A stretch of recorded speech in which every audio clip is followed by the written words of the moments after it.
Magandang umaga mga ka-happy hour. Narito ang mga balita para sa MBC TV Network News Update 9 AM edition. Senator Alan Peter Cayetano, nagbitiw na bilang Senate President.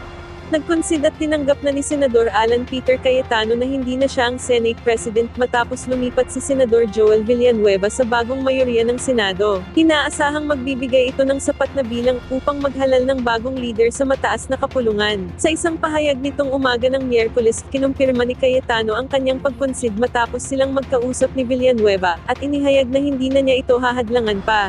Aniya, hindi permanente ang liderato sa isang demokrasya, ito ay hiram lamang at hindi pagmamay-ari. Ipinaabot din niya ang kanyang pagbati at kooperasyon sa sino mang lehitimong ihahalal ng kapulungan. Binigyang diin din ni Cayetano na isang malaking karangalan sa kanyang buhay ang magsilbi bilang Senate President.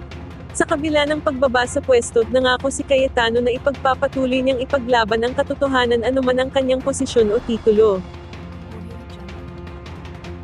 Samantala, Pura Luca Vega nanguna sa komunyon sa isang progresibong simbahan. Nanguna ang drag artist na si Pura Luca Vega para sa sakramento ng komunyon sa Open Table Metropolitan Community Church sa San Juan City, sa isang seremonyang idinaos noong Linggo. Ang Open Table MCC ay isang ecumenical Christian church na nakatuon sa pagbibigay ng espiritual na suporta at serbisyo sa mga miyembro ng LGBTQIA+ community, kabilang ito sa Metropolitan Community Churches na may mga kongregasyon sa iba't ibang bansa.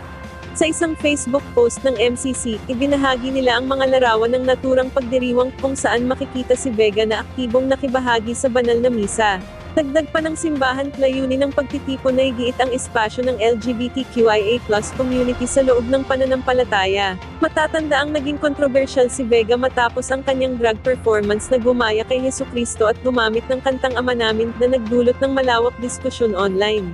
Dahil dito, inaresto siya sa kanyang bahay sa Santa Cruz, Manila noong October 2023 kaugnay ng kasong cybercrime. Kalaunan, nakalaya siya matapos magpiyansa noong March 2024, at tuluyang naabsuelto sa kaso noong June 2025.